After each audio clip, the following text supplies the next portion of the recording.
Oh my gosh, we're recording. This is so exciting. Okay, Right. so today I've got Jen Anderson with me. Jen is the other Jen. The mama bear Jen. The mama bear Jen that when you hear me talking about how she's gone after some other lender or real estate agent because they were mistreating a client, it's always her. That's Now, me. do you have all 5 dogs in your office right now? Only 4. I'm not Only babysitting 4. my son's dog today, so 4. Okay, so only 4 dogs today. Wow, that's like a vacation. Are they in your office or are they outside of the office? They're on the floor, right? I don't know if you can see. There's 3. The other one's hiding somewhere. Let's just hope Amazon doesn't come, because then you're going to know they're in here. Oh yeah, same here. Okay, so today we're going to be talking about new construction. Everybody has so many questions about it, and Jen went through it not too long ago, like 6 months, a year maybe? Last September.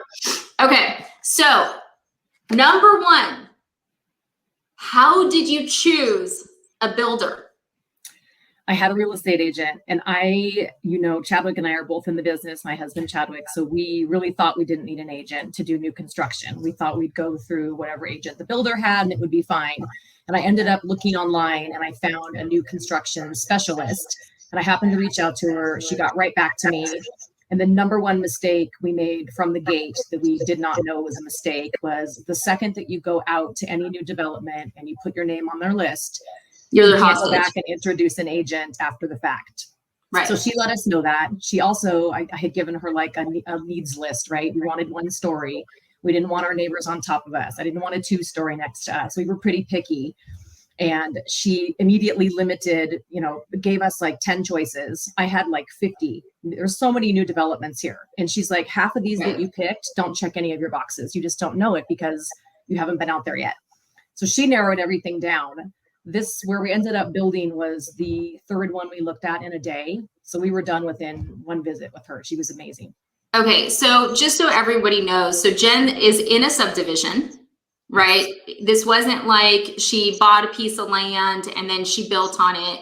And she's in an area where they're doing a huge amount of development, a ridiculous amount of development. Because I think in most parts of the country, it'd be hard to find an agent that says they specialize in new construction. But I think you can definitely still use a real estate agent to gauge if the new construction is actually a good deal. Absolutely. Now, we would have been in trouble if we didn't use her, for sure. There were many things that happened down the process that I was really thankful that I ended up, going with her. Right. And she sounds awesome, because I know we're going to get into some of the other stuff she did for you. But there is some level that you have to watch out for, like with agents and new construction. Like, first of all, the agent in the builder's office, they don't work for you. They work for the builder. Exactly. Okay. And then secondly, once in a while we'll hear about real estate agents that don't want to show certain new construction because they don't pay as much in commission. Right. Did she bring that up to you at all? Did she say, if she's a new construction specialist, she knows, but you want to watch out for, like, if an agent says, oh, let's not go look at those, but then they don't specify why. Exactly. Yeah. So our needs list made it we had a pretty small section to choose from, just because we were really set in what we wanted. So there weren't a lot of developments that checked all the boxes, and a couple of them we went out to and we were we didn't even have to look at anything. Like, we'd see the house and we're like, no, we don't even have to go in. I can see that the neighbors are too close. So she was really helpful for that. We would have wasted a ton of time going out to developments that, we had a limited amount of time. We were coming from California to Nevada. It was a tight visit every time. You don't let us take any time off work.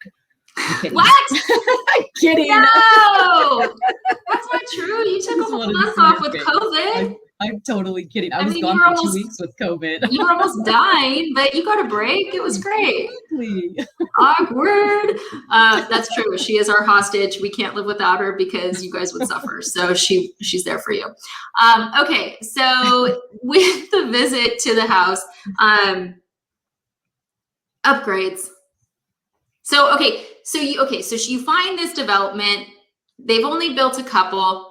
When you first walk through the model, what is your real estate agent saying? You being in the business, what are you thinking when you're walking through that model? And the models weren't even up at our development where we built because it was so new. So we went over to the sister location, and then the model that we ended up buying was backwards. So the house that we went through was the one we chose, but everything was sort of reversed. Okay. The number one thing I knew just from being in the business was that half the stuff that I looked at in the house, like, oh my gosh, that's so pretty, I want that, like dollar signs. Probably not standard. Some of the things have, this is an upgraded feature, so you can see, and then some things don't. So you look at something that you love, then you get that upgrade sheet, and you're like, that's not standard. Oh, That's so wait a $5 second. grand. So wait, when you walked through the model, they did have some stuff that said it was an upgrade, but then they had other stuff that was an upgrade that wasn't marked. So you could have easily gone through and thought, oh, there's these 10 items that I would have to pay up for, but everything else is standard. But then when you got the sheet, you were like, and we did the math yesterday. So Jen ended up spending 22% of the house price in upgrades. 22%. So a lot of times people are going to these new construction houses and they're going, oh, it says it's 425 or 400. So Jen, what type of upgrades did you buy to get the house that you ultimately wanted? The floors were the most expensive thing. We have the 4 dogs, so we knew we didn't want any carpet whatsoever. So upgrading to that LVP flooring throughout was one of the biggest things, but that was an absolute non-negotiable. We had a budget, obviously, in relocating from California to Nevada. There were a lot of other things in play. There's no state income tax here, so our paychecks were automatically bigger. PG&E is not here. The energy costs are significantly lower. We kind of took the upgrade sheet and just said, let's go crazy. Let's pick everything our heart's desire, and then we'll be over budget, and then we'll have to decide, what's most important. The floor was a non-negotiable. I almost didn't even care how much that was, honestly, because I just can't do carpet with the dogs. So we ended up doing all checking our boxes, sat down, and we were so pleasantly surprised that we were not over budget. We were actually $5 grand under what our budget was with all of the upgrades that we wanted. So we were really lucky. So you spent $80K in upgrades. 80, just under 85. Okay. And that's what you guys, like, for people who are trying to think about new construction, a lot of times people think, oh, well, I'm sure it will only be 5 or 10 grand or, only the small amount. And we see upgrades. I mean, were the shower doors an upgrade? Yes. So yes, you get that really kind of, that shiny, I don't like the shiny chrome look. We did all brushed nickel, but the thickness of the shower itself, the shower is huge and it's right next to the big jacuzzi tub, which we also upgraded. But yes, that was like $3,000 just to upgrade the shower. Just for a thicker shower door that will last longer with the brushed nickel. And then I don't feel like I'm going to fall through it if I slip. So it's thicker glass, and then it just looks prettier. It doesn't have like when you have the little stalls and they look, it looks like a hotel to me. That's what it reminded me of. So I wanted to stay away from that. Was it the one where it's not enclosed at all? Did you end up enclosing it? Glass. So the shower is just all, it's a huge stall and it's just all glass, but the upgraded glass and then the actual chrome like around it, the brushed nickel was also an upgrade. What about doorknobs? We got to pick. They weren't an upgrade. We did everything. We wanted a different finish. We wanted the brushed nickel throughout. So that in itself was an upgrade. But the doorknobs, we had a choice. And then the slides, I don't know if you can see the door. Now we can. Tilt of the door, like the up there, you had a choice of what you want it to be straight or do you want it to be arched. There's so many choices. I didn't know. And then what about like baseboards?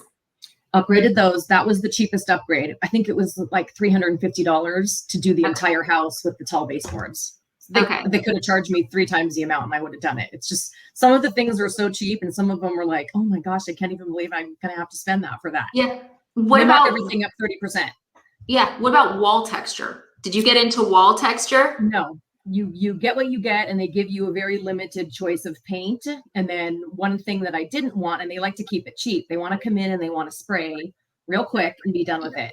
And I wanted the ceiling to match the trim and then my baseboards. I didn't want the ceiling. I felt like we chose like a light gray for our standard color, and I didn't want the ceiling. I felt like it would look too dark. So that was another, and that wasn't even an upgrade that was on the sheet. I just called the builder and I said, hey, I really don't want you to spray. And he said, oh, okay, let me find out how much it's going to be. And that was another $2,300. And then we ended up painting everything anyway. So it was a total waste of money. You've seen how much painting we've done. You know what I mean? When I was talking to Jen about this, because I just like asked yesterday, like, hey, can we do this? Because we're having so many construction questions right now. And like, I mean, if anyone's detailing us, it's Jen. And I've seen Chadwick doing nonstop housing projects. Like since they moved in, all he does is work on that house. Like he's upgraded the laundry room. He's done all this stuff to the bathroom. He repainted the kitchen. He put a TV outside. Like that guy is like a full-time handyman when he's not processing loans. So I assumed they had done like floors and some kitchen upgrades. I didn't realize every single thing was upgraded, and Chadwick's still full-time handyman. So, you know, the reason I'm bringing this up is not to, I mean, really it's to commend Jen on her usage of Chadwick as a handyman. No, it's just, it's so people understand like, hey, look, like upgrades are really like, they add up quick, and it's for stuff that you would never even think you have to pay more for. Like, why would a taller baseboard cost more? Well, because it's more lumber. Why would you want a taller baseboard? Because it makes the house look more expensive. And when you ultimately go to resale it, it's these little things like you upgraded your countertops in the kitchen, right? Yes, absolutely. You upgraded the cabinets. Yep. You upgraded, I mean, flooring, we know. What else did you upgrade? Lighting. There's not enough recessed lighting in the bedroom or the great room, the dining room. So we did more recessed lighting, and then Chadwick came through and put all those on dimmer switches. Like you'd think that that's something that they would offer. Extra outlets. There's a Christmas package where it makes it easier to plug your Christmas lights in. Speakers wired in that go outside and then in the bedroom. That kind of stuff too. Bathtub. Okay, so if you hadn't upgraded, would you have ended up with like 2 sockets in each room and like a light overhead? I don't know what the standard was, honestly. Chadwick handled most of that. He wanted extra outlets in the garage and then some in the ceiling. Yeah. Things like extra hose bibs. They come with like 1 in the backyard and 1 on the side. And then I have this whole other area that's the dog run that I need a hose in. So we had to pay for that. The garage comes unfinished. So the upgrade for the garage was finishing the walls. Did you find that list of upgrades? No, I have a spreadsheet though. Okay. Gutters are an upgrade. $1,808 for gutters. And were they nicer gutters, or do you just not get gutters? You don't get them in Nevada because it doesn't rain here. I didn't realize that. We were out on a walk like right after we moved in, and Chadwick said, none of these houses have gutters. Why are we stupid and we paid for gutters? It's going to rain there that often, but you need them. I mean, it just gets everywhere. It's messy. So we were glad we did it. But when we go around the neighborhood, there's plenty of houses that people are native to Nevada and they did not upgrade to the gutters. I even told the builder, I said, I'm sorry, I have to pay for gutters. It seems like something that you should be included. He said, I would think gutters would be included. And then with the outlets, like I know when I remodeled my house, I was like, you know, because the designer's like, we need outlets here for this lamp and this lamp and outlets. And I was like, they're like $400 a pop. Yeah. And sometimes it's even worse than that because of how they have to plumb it into the walls. So okay, so your gutters, I mean, were there any other surprising things where you're like, how the heck is this an upgrade? Yes, the patio. So when you walk out into the backyard, the house is stucco. There's these huge pillars with this huge covered patio. That's not standard. That was $10,700. And then the fireplace, you have to pick the fireplace, and then it's the tile around it. So the fireplace can get super expensive too. And that's all stuff you have to choose right away, like before they even break ground because of the plumbing. And then laundry room sink. They charge you to plumb it, and then they charge you for the sink. So Chadwick said, just plumb it and we'll buy a sink. That doesn't come standard in the laundry room to have a sink in there. I mean, that feels like a weird place for Chadwick to save money, right? Like he's already so deep. You know how he is. Just put the sink in, for the love of God. Like he wanted to pick the sink. So the laundry room, it wasn't standard to have a sink, so they charged you for the plumbing, and then so basically $900. How much? For the plumbing, $900. Wow. Yeah. Yeah. This little things added up like that for sure. And then gas. If you want gas to the dryer, that's extra. Gas to the stove is extra, and we ended up getting So it's all electric. Yes, we ended up getting gas to the stove. And then we settled on an induction stove, that kind where you use the pots that are magnetic. So you can just stick your hand on the stove when it's hot. And the only thing that ever gets hot is the pan. So that's technically an electric stove. So the day we moved in, we had the Best Buy come out and try to put the stove in. And even though I said to the builder, hey, you can cap the gas, we're not going to use it, the Best Buy guy said, I can't install this. You don't have the right outlet. It just needed to be a 220. So despite the fact that I told the builder I was getting an induction stove, they didn't do the outlet right. So we had to have the electrician come out, and then he charged us through the nose because we had to have it done. I couldn't cook anything. So that was like another $1,700. Unexpected, but yeah. And this was after you guys moved in? Yeah. Okay. Yeah. So I wouldn't think that having a gas dryer, like I feel like gas dryers are kind of normal, but maybe I'm old school, but that's interesting. Okay. And then didn't you also pay for a lot upgrade?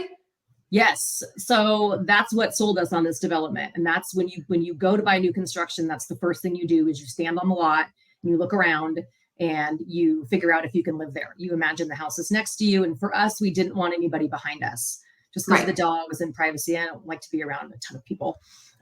So behind us is all wetlands. And then we have Peavine Mountain. It's all snow capped. So the houses that are back there are very far away. So as we walked this edge of the development, there was only a few houses that faced this way. So we knew that that's where we wanted to be. And there were also lots that you can only put a 2-story on because they're more narrow. So we were very limited. We had a choice of 2 lots. We actually put a deposit down on 1 lot.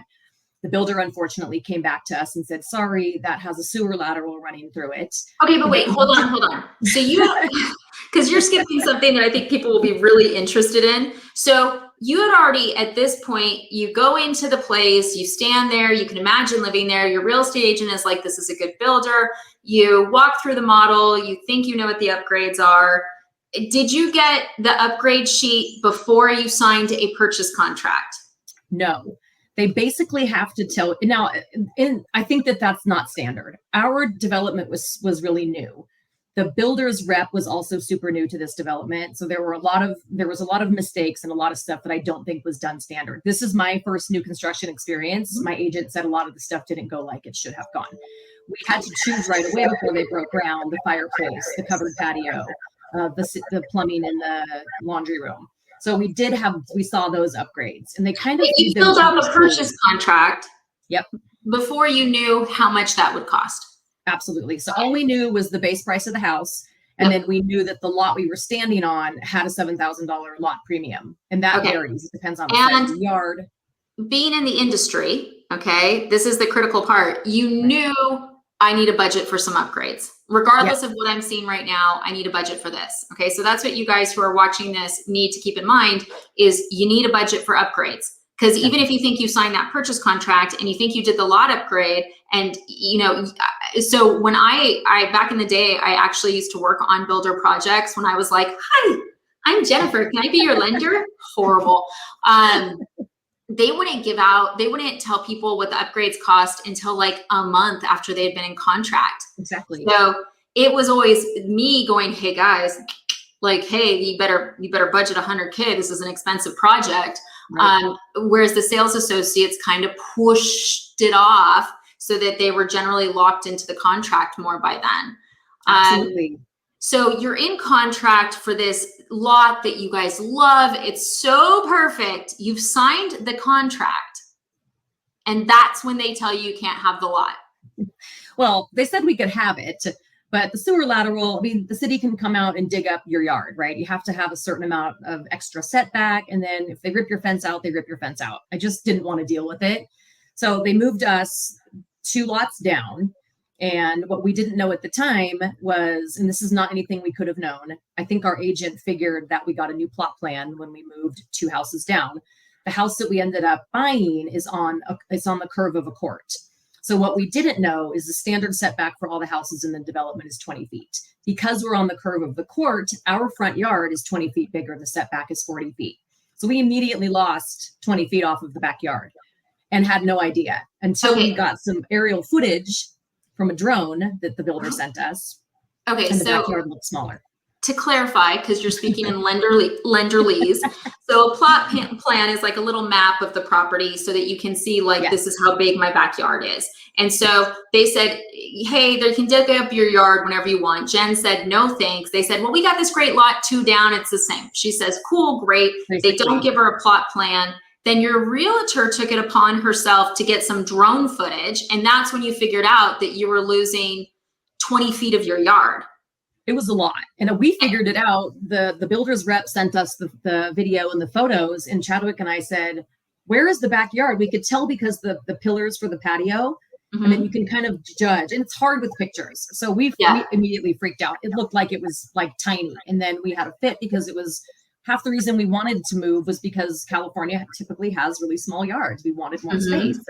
So I immediately called my agent, and that's why it was good I had her. I am really bad, and you know this about me, at playing hardball with people. I don't like to piss people off. Sometimes I do, but sometimes I don't. But in this case, I mean, I know I'm going to get at least one comment that's going to be like, she had no problem telling me no. I just don't like those uncomfortable situations. It will be me typing that comment. Jen tells me no all day long. I'm like, this file makes sense. She's like, you're wrong, but you can go to underwriting and let them tell you. And I'm like, it's going to be right. And then I'm like, fine, you were right again. Yay, you, Jen. Yay, you. I never say yay me though. I don't. Jen's been in mortgages for over 20 years. 25. Oh my God, 25 years. So you've got me by 10 years of fun. Joyful time. Yeah. Okay. So you call your realtor, you're like, what the hell? I'm moving to a different state. I want a yard. I just paid $7,000 and they're giving me a smaller lot. Right. What does she do? So I said, or Chadwick said, I'm not paying for the lot premium because it wasn't what we signed up for.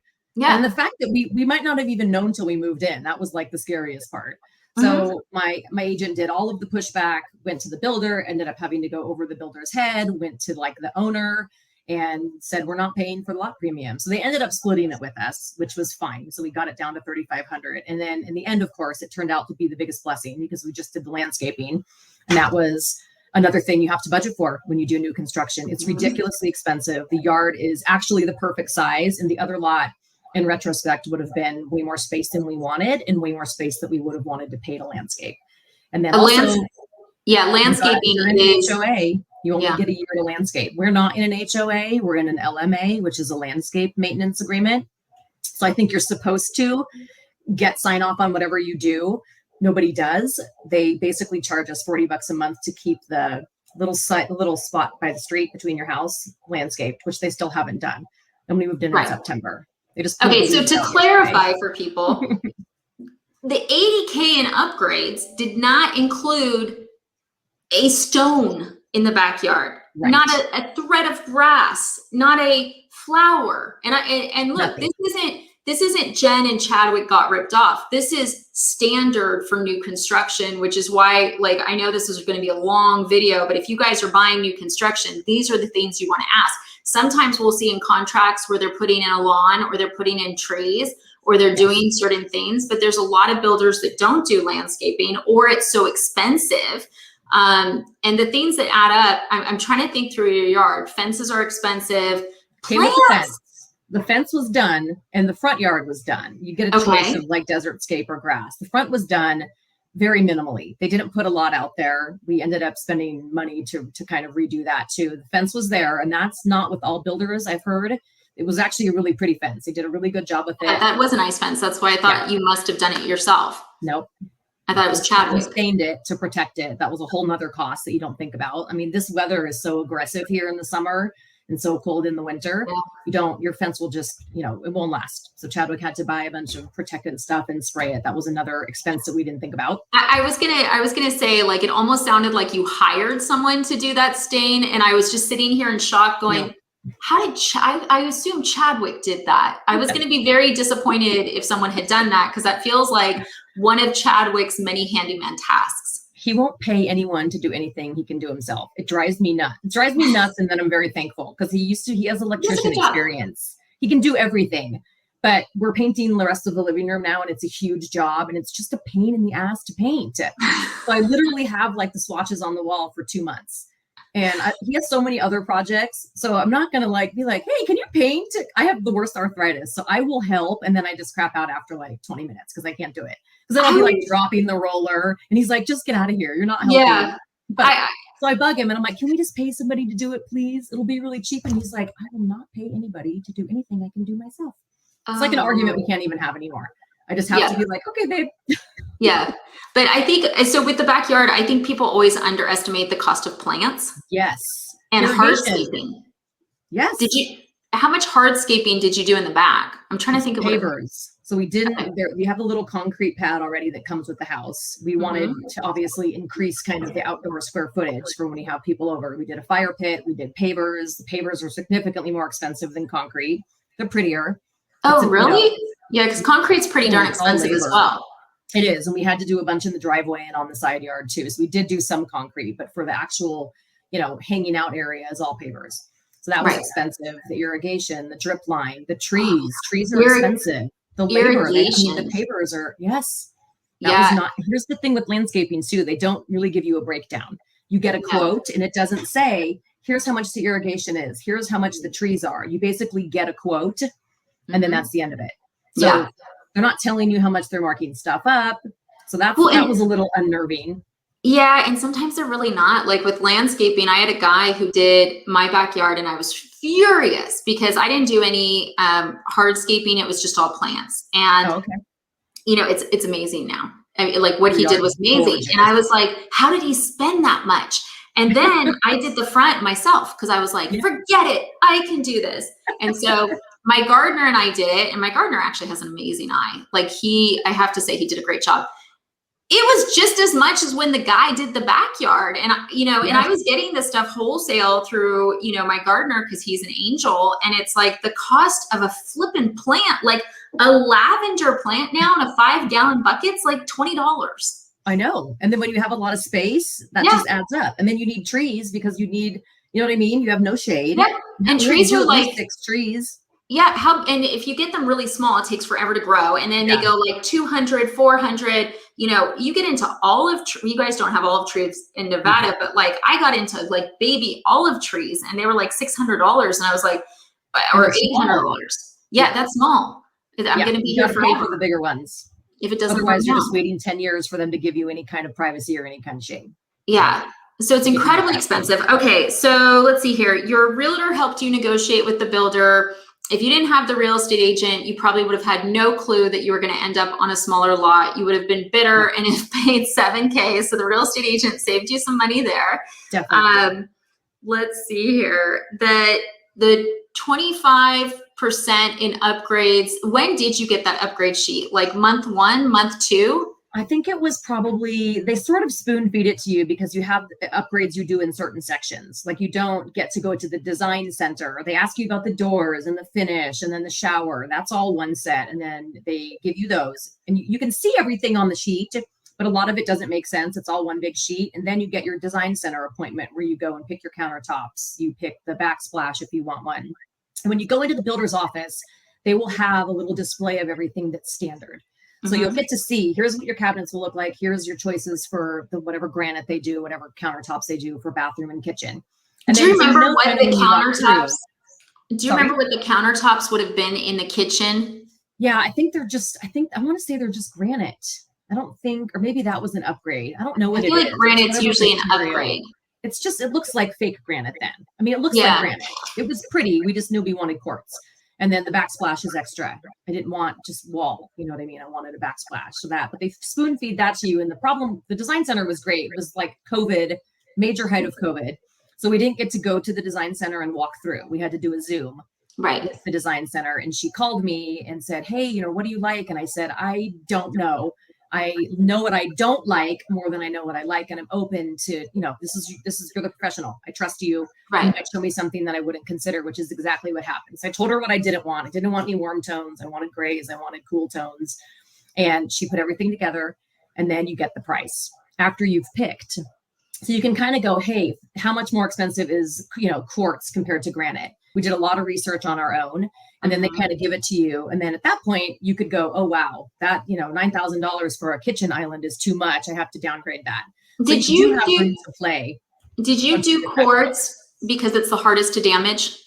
And I've already damaged it. It's not as hardy as I thought it was. I have a chip on the inside of the sink, and it's probably from sticking a heavy pot in there to wash. Really? So I feel like, and quartz is beautiful. I mean, it's so pretty. It's easy to take care of. You can stain it. You get tomato sauce on it, red wine on it. You need a magic eraser to get it out. You can't literally stain. Oh, we had friends over. I had the wine in the decanter. I literally poured him a glass of wine. I put the decanter down. 2 seconds later, my girlfriend grabbed it to pour herself a glass, and I see a big ring on the counter. So I immediately grab a towel, wipe it up, and it doesn't come up. And I was like, are you kidding me? Did I just ruin my... Hold on. Did they seal it? Okay. And for anyone who doesn't, like, you guys have all logged off anyways, but this is actually for us pretty interesting. So Julie has marble in her house. She did this gorgeous white marble. She regrets it. She would never do it again. She actually sold that house because it drove her nuts because it stained. I put quartz in my rental property because I thought it was, and I have white quartz in there. So now I'm praying that yours isn't sealed because now I'm terrified. Are you sure it's sealed? You have to have you don't seal quartz. Granite's the only thing you have to seal. So I think the island though is a different, it looks like it's white with the gray running through it. It looks like a stone, right? So that's not as shiny as the perimeter counters, which are gray. So magic eraser will take anything off. Interesting. I literally buy those by the dozen at Costco. So you take the magic eraser, it comes off. But I actually saw a video on Facebook. This woman, I don't know if you saw it, but she basically made pasta for like a group of 20 friends. What is wrong with those?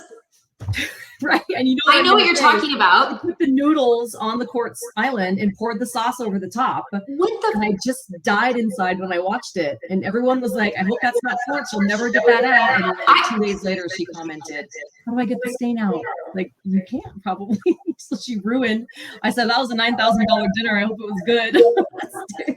Just dumped it. It was the worst thing I've ever seen. I mean, I guess if you don't have quartz, you wouldn't know. But why would you do that? I've seen it on TikTok where people are like, oh, we're going to have a fun family night. And they're just like throwing food on a table like animals. And then people are like eating it with their hands. And like, I'm like, if I went to a party and someone threw spaghetti on the island, I would be like, I gotta go. Like, I don't know how you use that island. Like, did you cut chicken on it last week? Like, I am not comfortable. Is your cat on it? Is your cat at all? Yes. Oh, God. And she didn't even test it first. No, it was the comments. I mean, I'm not a big comment person just because I always find there's like a lot of drama. I love comments. I went straight for the comments. I went straight for them. I was just like, this is just going to be, they're going to like annihilate her. And then at the end of it, I ended up feeling really bad because it was an honest mistake. It was a very expensive mistake. It's so stupid. Like, I'm sorry. For anyone who's watching this who wants to throw pasta sauce on their table or like doesn't want to use dishes and cutlery, that's what you get. Yep. If you're camping, I mean, ew, can you imagine on a picnic table? No, even worse. Okay, I digress. Okay, so let's see here. You had something happen that I thought was a miracle. What? You closed on time. I did. And I used guaranteed rate, of course, employee loan. It was great. We closed on time. And I only think we closed on time because COVID hadn't really started messing anything up by that point. What we're seeing now, I have friends that are building in the sister development. They're closing. They were supposed to close in August. It's pushed out to October now. Delays on everything. Can't get like they'll get the house to a certain point. And then next up is cabinets. Oh, you can't get cabinets. Appliances. You bought it when you bought your RV. Didn't you have to buy a different one because they couldn't get any toilets for RVs? Toilet gate caused a shortage. My toilet gate RV experience. Yes. Yes, the delivery of my RV was delayed because there was a worldwide toilet shortage. That's probably the favorite. That's the favorite email I've ever gotten because I think, send it to all you guys and be like, there's no toilets, everybody. But we've seen with building appliances back ordered, cabinets, windows. Windows were big for a while. And then labor, we're going to start hitting people getting knocked out with Delta, Lambda. What's the next one? Epsilon. I don't even know. I mean, all these horrible variants, people are going to get sick. They're going to go out. If we have more government stimulus, we're going to have, potential problems with labor. So when did you lock your rate? What was the start to finish? What was your timeline? Was it 6 months, 9 months? And when did you lock your rate? We went into contract. We forked over the earnest money deposit in February. They told us they'd start building in April. I remember I went straight to you. This was like when rates tanked. It was so uncertain with the market. We did not know at that point that they were going to stay low. Were they going to go higher? COVID made everything very uncertain. And I'm a little bit like Alyssa. I'm paranoid. I overthink things. I tend to err on the side of caution. So you said I would lock it. And when you told me to lock it, we ended up doing a 270-day lock to be safe. I did float the rate down because they stayed low and then they even went lower. So we have the float down. So I ended up floating the rate down, but I felt better doing the 270-day lock. I'm a big believer in Murphy's Law. If I wouldn't have locked, the rates probably would have went up. But the fact that I locked, they went down. It's a hard thing to figure out. And you're right. At that time, it was so uncertain. We didn't know if it was a blip with rates. Right now, it feels like we're going to stay in this lower range. And we will do long-term locks when it makes sense. But the reason we don't do a lot of long-term locks is that often the builders bribing people to use their lenders. And they're saying, if you use our lender, we'll give you XYZ dollars, but that lender won't lock until 45 days. Right. So we don't even know what we're competing with. In this case, it didn't really matter if they had, it did though. Did they have a preferred lender? Did they offer you money? They didn't because it was so new. We were the third house in, so they hadn't even picked a lender yet. And then once he found out, that we both were in lending, he was like, you guys seem like you have this covered. But normally, obviously, that's another thing that you need to know when you're doing new construction is you might find a company, you might want to go with us because we're awesome and we love you and we're going to take care of you. And then the builder's going to say, yeah, no, you have to always get cross-qualified with the builder's lender. You have to.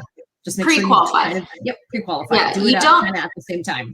You don't have to use the builder's lender, but it's not, a lot of people get offended by it and they're like, but I'm qualified with you guys and they're making me and I hate them. And I'm like, no, they just want to make sure they're going to get their money at the end. They don't know me like you do. They just want to make sure they're going to get their money. So they have their team check it out. Yep. Right. Which is totally fair. Okay. So you think the realtor, you would do it again in a heartbeat. Do you feel like the builder treated you lesser than because you had a real estate agent? Because people worry about that. Yes. So number one, who cares? It's your choice if you want to have an I mean? If you, I wasn't really concerned if they were happy with it. The reason that I picked the agent that I did is she specializes in new construction. So she has really good relationships with all of the builders. Right. All of the builders. She brings them a ton of business. So they look at her like she's gold. Yes, they're forking over a little money, but we wouldn't have even looked at this development without her. It wasn't even on our radar at all. But you're super happy there now. Sorry. Right? You're super happy there now. I love it. And I refer her everybody. And I always say, when our friends said, oh, we're going to move up there and we're going to do new construction. I said, you need to call Joanne. You can't not do it with an agent. It's not an option. And they're like, oh, we just go through the builder. And I said, trust me. It's the number one thing I think, and I'm in the business and I would have made that mistake. I just thought it's not necessary. Obviously not a new construction. Of course, everybody needs agents, right? Somebody's got to look out for you, but I didn't anticipate things going sideways, but they do. And you don't pay for it. So do it. You know what I mean? I agree. We should probably have her on at some point and just ask her 5 top things to interview a real estate agent when you're looking for new construction, because so many people just walk straight into that builder's office. And what you don't understand is that salesperson, even though they say they're representing you, they work for the builder. Absolutely. They are fed by the builder every single day. Your wants and needs, sure, they're going to try to make you happy because they want you to be happy. But at the same point, they report to daddy, and that's the builder. Okay. Any top tips you would tell, 2 big takeaways? Well, you did pre-approve yourself. You got yourself pre-approved for higher than what you thought the purchase price would be because you were taking into account upgrades. But what are the 2 things that you would tell someone? Get the upgrade sheet up front. I feel like our experience was a little disorganized just because it was so new. They have the upgrade sheet right there. So before you even decide and walk the lot, pick your lot, imagine the house is next to you, look at the setbacks. How close is the neighbor going to be to you? Can they put a 2-story on either side of you? I mean, we specifically requested a lot where we would not have, we ended up with 1 2-story on one side, and it worked out perfectly because it's a side of the house I don't care about. On the other side, it was a non-negotiable. It faces the living room. So that was a 1-story. I wouldn't think about that, but like the fact that that's true, because if you're doing a single level and you've got 2 2-stories next to you, you have no light. No light, and then it can feel invasive. If I had a 2-story on my living room side, I'd probably leave my blinds closed all the time, which I hate. So ask that. Definitely get the agent, get the upgrade sheet up front. You might have, and then the lot premium. You might walk a lot, and it might be, lot premiums go up to 10, 20 grand. It might throw you completely out of your budget. You fall in love with a lot, and then you got to get the standard stuff. Look at the standard stuff. If you don't have money for upgrades, you're at your max loan approval.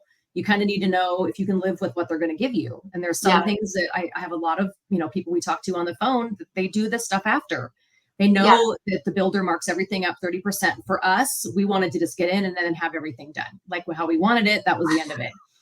How's that going for you? We're improving. How's that going for you with Chadwick working full time on the weekends, being so Jen's Instagram, which I'm probably going to have to put a link to, or the dog's Instagram, because the dogs have their own Instagram channel now.